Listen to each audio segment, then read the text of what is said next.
भारत में कृषि क्षेत्र से संबंधित मुद्दे। टैक्स, सामान्य अध्ययन, कृषि विपणन, कृषि मूल्य निर्धारण, सरकारी नीतियां और हस्तक्षेप। चर्चा में क्यों? दिल्ली की सीमाओं पर हजारों किसानों द्वारा किए जा रहे विरोध ने एक बार पुनः भारत में कृषि क्षेत्र से संबंधित मुद्दों को चर्चा के केंद्र में ला दिया है। किसानों द्वारा सरकार के 3 कृषि कानूनों के खिलाफ प्रदर्शन किया जा रहा है। प्रमुख बिंदु। प्रदर्शनकारी किसानों की प्रमुख चिंताएं। किसानों का मत है कि सरकार द्वारा लाए गए ये कानून देश में गेहूं और धान के ओपन एंडेड प्रोक्योरमेंट यानी न्यूनतम समर्थन मूल्य (एमएसपी) के आधार पर की जाने वाली खरीद प्रणाली के अंत का संकेत दे रहे हैं। आधुनिक खुदरा और ई-कॉमर्स क्षेत्रों में संलग्न कॉरपोरेट्स द्वारा फसलों की स्टॉकिंग भी किसानों के लिए एक विशेष मुद्दा है। कृषि भूमि का आकार। घटता क्षेत्र। आंकड़ों की माने तो भारत में कृषि योग्य भूमि के आकार में कमी आ रही है, जहां एक ओर वर्ष 2010-11 में यह 159.5 मिलियन हेक्टेयर थी, वहीं वर्ष 2015-16 में घटकर 157 मिलियन हेक्टेयर रह गई। जोत इकाइयों की संख्या में वृद्धि। कृषि उत्पादन के लिए उपयोग की जाने वाली कुल भूमि इकाइयों में वर्ष 2010-11 की तुलना में वर्ष 2015-16 में 5% की वृद्धि देखी गई है। देश में कृषि उत्पादन हेतु उपयोग की जाने इकाइयों की कुल संख्या वर्ष 2010-11 के 138 मिलियन से बढ़कर 2015-16 में 146 मिलियन हो गई है। इसके कारण किसानों की औसत जोत के आकार में कमी आई है, जो कि 1.2 हेक्टेयर से घटकर लगभग 1.08 हेक्टेयर हो गई है। बलपूर्वक विक्रय। तुलनात्मक रूप से छोटी जोत के कारण प्रायः प्रति इकाई उत्पादन भी काफी कम होता है, जिसके कारण छोटे और सीमांत किसान प्रायः मजबूरन अपनी उपज बेचने के प्रति संवेदनशील हो जाते हैं। यह विशेष रूप से उन राज्यों में देखा जाता है जहां कृषि उपज विपणन समिति (एएमपीसी) मंडियों का नेटवर्क काफी कमजोर है। आधुनिक तकनीक तक पहुंच का अभाव। भारत के विशाल ग्रामीण क्षेत्र में छोटे जोतधारकों तक नई तकनीकों और प्रथाओं को पहुंचाना और उन्हें आधुनिक इनपुट तथा आउटपुट बाजारों के साथ एकीकृत करना वर्तमान में भारत के कृषि क्षेत्र के लिए एक बड़ी चुनौती है। किसानों की तुलना में खेत मजदूरों की अधिक संख्या।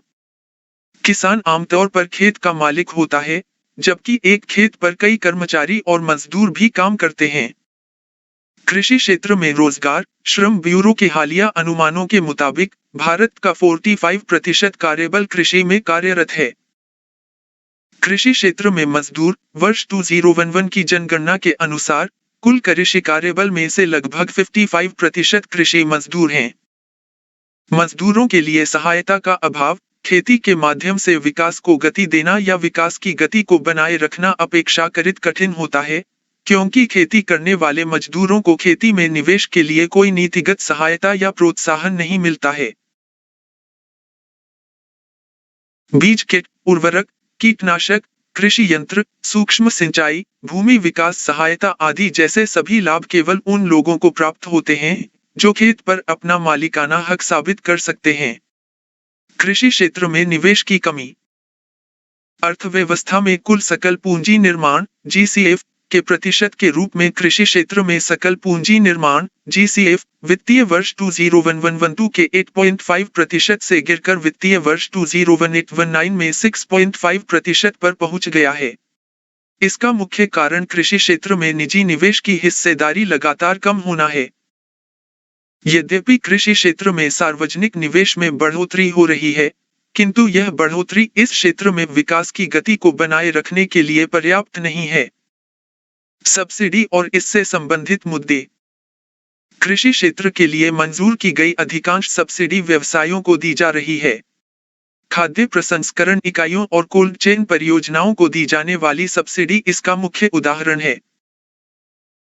भारतीय अंतर्राष्ट्रीय आर्थिक संबंध अनुसंधान परिषद के आर्थिक सहयोग और विकास संगठन (ICRI-ROECD) की रिपोर्ट के मुताबिक विपणन संबंधी प्रतिगामी नीतियों, घरेलू तथा अंतर्राष्ट्रीय दोनों, और भंडारण, परिवहन आदि से संबंधित बुनियादी ढांचे की कमी के कारण किसानों के समर्थन में ढेर सारी योजनाएं होने और उन्हें सब्सिडी देने के बावजूद भारतीय किसानों को प्रायः नुकसान का सामना करना पड़ता है। न्यूनतम समर्थन मूल्य एमएसपी और संबंधित मुद्दे। चयनात्मक खरीद। सरकार द्वारा 23 फसलों के लिए न्यूनतम समर्थन मूल्य एमएसपी की घोषणा की जाती है, जबकि सरकार द्वारा सार्वजनिक वितरण प्रणाली पीडीएस संबंधी आवश्यकताओं, जो कि लगभग 65 मिलियन टन है, को पूरा करने के लिए बड़ी मात्रा में केवल गेहूं और धान, चावल की ही खरीद की जाती है। एमएसपी दरों में स्थिरता। कई किसान कार्यकर्ता यह मानते हैं कि सरकार द्वारा न्यूनतम समर्थन मूल्य एमएसपी दरों में प्रतिवर्ष जो वृद्धि की जाती है, वह उत्पादन लागत में होने वाली वृद्धि जितनी नहीं होती है, जिसके कारण यह किसानों की बुनियादी आवश्यकताओं को पूरा करने में भी सक्षम नहीं होती है। असमान पहुंच। इस योजना का लाभ सभी किसानों और फसलों तक एक समान रूप से नहीं पहुंचता है।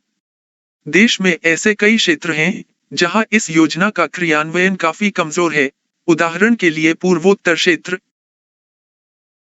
अवैज्ञानिक अभ्यास। न्यूनतम समर्थन मूल्य एमएसपी कृषि क्षेत्र में अवैज्ञानिक अभ्यास को बढ़ावा देता है, जिसके तहत कृषि में प्रयोग होने वाले संसाधनों जैसे मिट्टी और भूमिगत जल पर काफी अधिक दबाव होता है। आगे की राह। यदि भारत को खरीद आधारित सहायता प्रणाली को समाप्त करना है, तो एक अधिक आकर्षक आय सहायता योजना की आवश्यकता होगी। इसके अलावा कृषि क्षेत्र के बुनियादी ढांचे में निजी और सार्वजनिक निवेश को बढ़ाने की आवश्यकता है। राष्ट्रीय कृषि विकास योजना (RKVY) के तहत राज्यों को दिए गए प्रोत्साहन के कारण कई राज्यों में कृषि क्षेत्र में होने वाले खर्च में बढ़ोतरी हुई है। राज्यों को ऐसी योजनाओं के लिए दी जाने वाली सहायता में वृद्धि करनी चाहिए। कम उत्पादकता वाले क्षेत्रों में उगाई जाने वाली फसलों पर केंद्रित अनुसंधान के माध्यम से बेहतर बीज विकसित किए जा सकते हैं, जो जलवायु परिवर्तन के कारण उच्च तापमान की चुनौती का सामना करने की दृष्टि से भी महत्वपूर्ण होंगे। कृषि क्षेत्र से संबंधित समस्याओं और मुद्दों को संबोधित करने के लिए आवश्यक है कि लोकतांत्रिक मानदंड और प्रक्रियाओं जैसे वाद विवाद, हितधारकों के साथ वार्ता और कृषि क्षेत्र से संबंधित नीति के सभी पहलुओं की विस्तृत संसदीय जांच आदि का पालन किया जाए। स्रोत: इंडियन एक्सप्रेस।